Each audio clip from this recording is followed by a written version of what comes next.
marka da miisaanadii mar hadii duuduub laga dhigtay waa haluu maaltirida dalkan Ilaahay buu leeyahay haddii aadna doorataan waxaanu isku dayi doonaa miisaaniyadda qaranka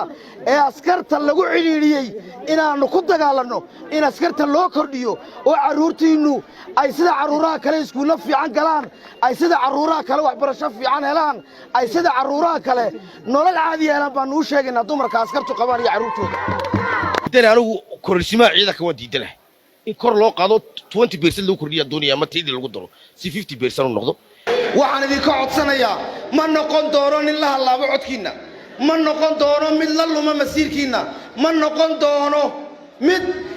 intuu magaciina iyo dantiina iibsado isagu carruurtiisa iyo naftiisa ku naaxiya nin ku naaxa lama bahaye ma noqon doono ka ma aqbali doono in xeer iyo sharci agaynaysidi ku ah oo idinka soo horjeeda oo cirdigiina iyo sharaftiina ka soo horjeeda inaan gacantayda u taago maanta gobolkani isagoo gobolka labaad ee ugu dakhliga badan siday sheegtay wasaaradda maaliyadda iyo xogan maanta ee lagu cadeeyay haddana waa gobolka lagu soo celiyo marka dawladda dhexe wax ku soo celinayso gobolka waa gobolka ugu dakhliga yar leh ma dhici doonto miisaaniyada aydaan waxba ku lahayn inaan ansixiyo gacantayda u taago waxa doonayay wax kaalmooyin lagu sheegay halkan oo doodayda in kaalmooyinka dadka la siinayo maxaa lagu xushaa institutionada dawladeed baa kaalmo lagu soo qoray waan xusay dawan oo kale kaalmo lagu soo qoray waa hay'ad dawladeed kaalmo ma qaadatay miisaaniyad beel wasaaradda warfaafinta ka tirsan Soomaaliya garan hay'ado kale kaalmo la siiyaa jira ururka xisaabaadka ee Soomaaliland xaguu ka jira laakiin hadduu jiro maxaa lagu xushay hay'adaha kaalmooyinka la siinayo lacagta hawl socodsiinta iyo kharashka alaabaha iyo waxa la yidhi waxay ka badan tahay waxa hawsha loo qabto dalka loo qabto lifaaqiyo miisaaniyadda ka maqan baa jira kirada guriga waa misa ay dawladda u kiraysan kuway kiraysaa waa misa shaqaalaha dawladdu waa misa iyagoo darajaysan golaha la wadaagay war ma waxaad aragtay gobol dhan oo miisaaniyad 300 oo milyan 20,000 iyo 150,000 iyo lagaga soo celiyo ma saasaan aqbalnaa waa ma nololba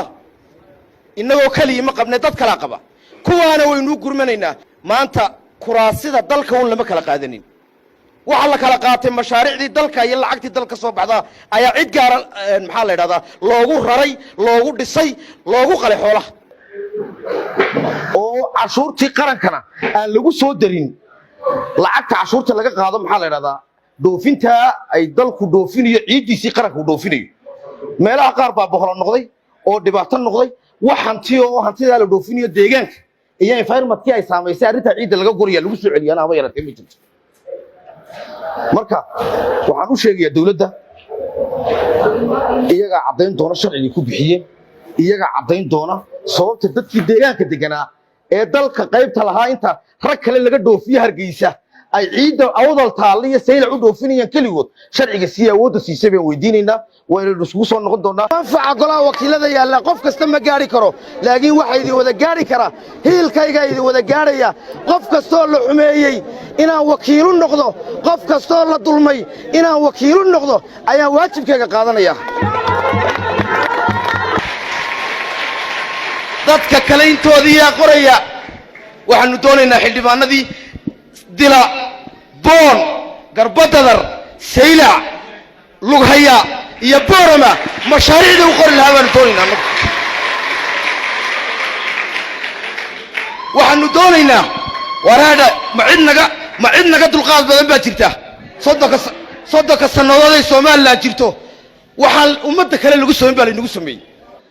بريان مدحوينها جمهورية مدن موسى بن عبدي وحوضا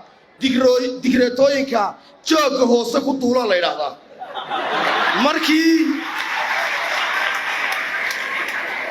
markii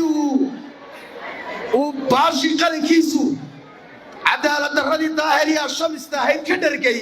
wuxuu bilaabay inuu soo magacaabo si aan dadku aad u akhrisan dadka isku hayntayiin ama isku deegaanka yihiin ee kuraasida laga dhargiyay dadka kalena laga qadiyay walaalayaal dadka idinka u talinaya dhalinyaradiina waxa la doonayaa inaad ka talisaan arrintaasi oo go'aan cadan ka gaadho waayo Soomaaliland shantii sanaba mar baa kursiga la dhaqaatiyaa ninka dadka xumeeya ee isku wadi waaya ee cadaalad keeni waaya waa ka codaynana Soomaa maalinta gaadho